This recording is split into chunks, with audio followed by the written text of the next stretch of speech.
Orly here, founder of LifeVestInside, and I want to thank each and every one of you for deciding to kick off your week with me on the weekly Kindness Kickoff with Orly, coming at you every Monday, where I do reading from my book, Kindness Boomerang, How to Save the World and Yourself Through 365 Daily Acts. And then I give you, myself, and all of us out there an exciting kindness challenge based on the reading. For those of you that don't have a copy of the book and you want to get yours, you could get it in one of three ways. First off, you can purchase it on the LifeVestInside website. It's LifeVestInside.com. Or you can purchase it from one of the retailers, whether it be Amazon, Barnes & Noble, Books A Million, IndieBound, Target, iTunes. So check it out there. But you can also win your copy here. Once a month, at the beginning of every month, I do a drawing where I announce a winner. And that winner receives 2 copies of the book. One for themselves and one to gift forward to somebody else. After all, this is all about kindness. So how do you actually win your copy? Simply by engaging here on the platform, leaving your comments, your feedback, watching the videos, sharing them with others, letting us know what act you were able to do based on the specific reading, or what were some of the challenges. So share your thoughts. I absolutely love reading through them. It really means a lot to me. I'll be getting to some announcements at the end of the video, but right now, let's jump right into the reading. So the act for this week is coming to us from June 17th, and the act goes as follows. Frame a picture that captures a beautiful moment you shared with a family member or friend and ship it to them. The quote, "Taking pictures is savoring life intensely, every 100th of a second." And the reflection, pictures have a magical way of transporting us back to a memory. When my great-aunt Vanda was diagnosed with Alzheimer's, a piece of my heart shattered. I couldn't accept the fact that she would no longer be able to recall all the memories we shared. When my house burned down, it took with it loads of childhood memories, not to mention thousands upon thousands of pictures. Sifting through some of the photos that miraculously survived, I found my favorite picture of the 2 of us from back in the day. I remember crying when I found it. It was time to face my fear and visit her, but I wouldn't be going empty-handed. Handing her the framed picture, I looked into her eyes and began singing what I remember of the Enrico Macias song we once sang together in unison. She couldn't speak much, but then again, we never needed to communicate with words to understand one another. Perhaps everyone thought I was just being hopeful, but as her hand stroked the picture and she pointed to my face, I knew that even though the memories had faded in her mind, they would always remain very much alive in her heart and in mine. Who would have thought that something as simple as framing a picture could bring with it something so powerful? There's actually more to the story that I want to share with you. So actually, this book came out back in January 2017. My great aunt passed away December of 2018. Actually, while I was going on tour with my book. And last year, as I was finishing one leg of the tour and starting the second leg, I said to myself, I must go see her. I had a dream about her. I had to go see her. She was in the hospital at the time. She was doing really, really poorly. And her sons, my cousins, told me, Orly, listen, I just want to prepare you. She's really bad. I said, okay.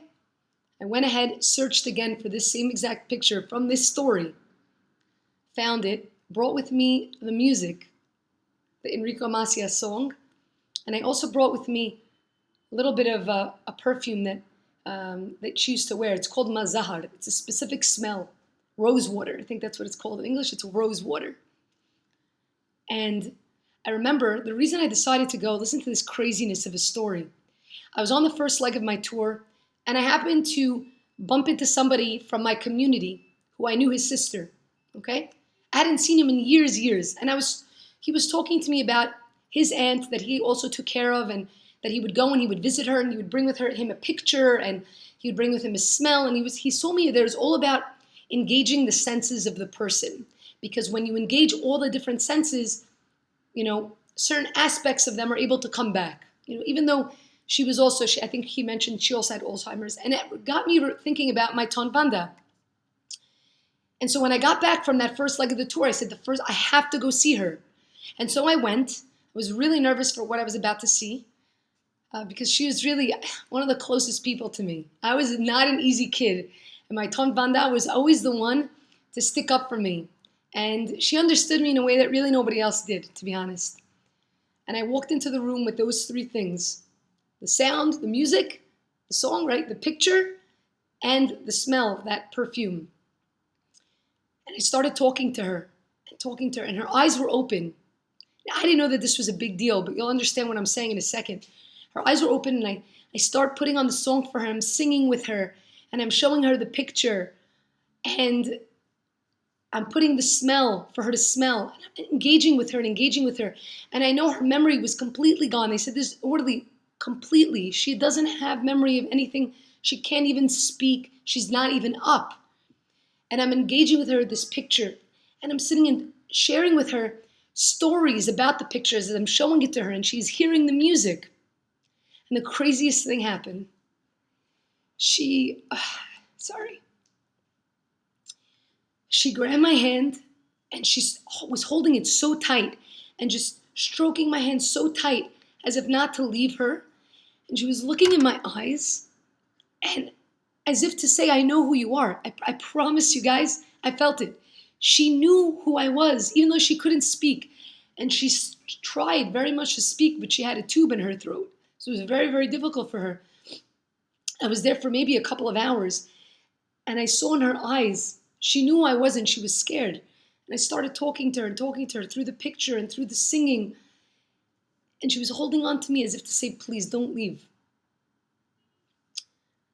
The truth is, I wasn't planning to share this story on this video, but reading that brought back that memory. And she passed away just a couple of weeks after. I'm so happy I went to go see her then. When I called up one of her sons and said, yeah, I just left. I was there for a couple of hours. Oh my gosh, you had to see. She was trying to speak, and she was looking at me, and she was tearing, and she was holding my hands. And he said, what are you talking about? I said, yeah. He said, she hasn't connected or engaged with anyone in weeks. You're telling me that she held your hand? I said, I promise you. Basically, why am I telling you this story? First off, it's really in honor of my tante Vanda, and also in honor of my grandfather. My grandfather's birthday is this week on June 20th. This book, Kindness Boomerang, is written in his memory. And so it's very fitting that I bring up his name and also his sister, my tante Vanda. They were really, truly people that were big forces in my life, I have to say. A picture brings back a memory to even somebody that their mind might be so far gone. A picture has an ability to connect with a person. The same thing like a song, right? There's that song that you can hear that maybe you heard it back when you were a little kid, and suddenly it brings back all these emotions, all these memories. The same thing with smell. Just this past Saturday night, I was here with a bunch of friends, and we were deciding to watch a movie. And we ended up watching Princess Bride, which is such an old movie. I remember this movie from when I was a kid. And I said, guys, we got to watch this movie. This is crazy. We put it on, and we're all laughing because this is really a movie that brings us back to our childhood. Things in our lives bring us back to a different point in our life, brings back the memories, and with it comes those emotions. So doing something as simple as this, framing a picture. Think about it, guys. In today's world, how many actual physical pictures do you have? When is the last time you printed pictures? I used to keep albums upon albums upon albums of photos. And now I have everything digital in my phone. But the feeling of an actual physical picture, it does something a lot more. Because you have to go into your phone to search for a picture. But if you have a picture in your house and it's there, and every time you look at it, you're going to be brought back to those memories. Whether it's a picture of someone that maybe is passed in your family, or whether it's a picture of, a family member you've lost touch with, or whoever it is, a friend that you love, doesn't make a difference. Every time you look at that picture, all of those good memories are going to come rushing back to you. And they're going to help bring you back into that space, into that time, into that zone.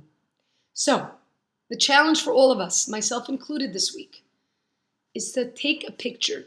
Go through your phone, or go through your old pictures from whatever years ago in the digital world, in the cloud. Choose one that brings back a really great memory. frame it and send it to somebody or gift it to somebody. Even better, you can you can either send it to them by mail or actually go to their house, knock on their door, and tell them you got this photo. It doesn't even make a difference. It doesn't have to be their birthday, or it doesn't have to be Father's Day or Mother's Day to go out there to do something kind. You never know what that photo can do for them because it's there. It's standing there in their home. And maybe when they're going through that rough day or that rough patch or contemplating things in their life, they're going to see it. And suddenly it's going to bring them back to that memory, to those days, to a simpler time, to connect with something within themselves that maybe they wouldn't have been able to connect to otherwise. The power of a photo. So get out there and guys and start connecting. Start taking those photos, but start printing them too. I want to thank you all for joining me for the weekly Kindness Kickoff. A couple of announcements before we go.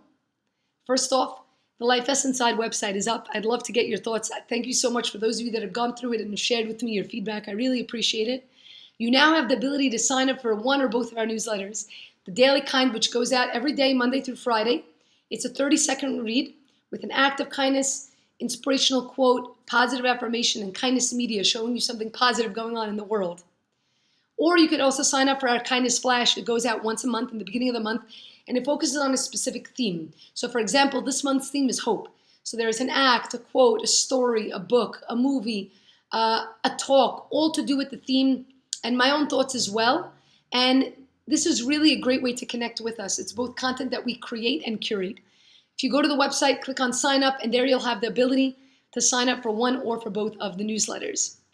In addition, check out the book, like I mentioned. Take a moment, subscribe to our channel, share this with someone that you think would really love to hear it. And again, I just want to say that today's Kindness Kickoff is going out in memory of my grandfather, Albert Nakeb, who was definitely a man of kindness. And I'm very grateful to him because it is in his honor that this book has been written. Thank you guys so much once again for joining. Hope to see you next week. And remember, it's kindness that keeps the world afloat. Love you all. Mwah.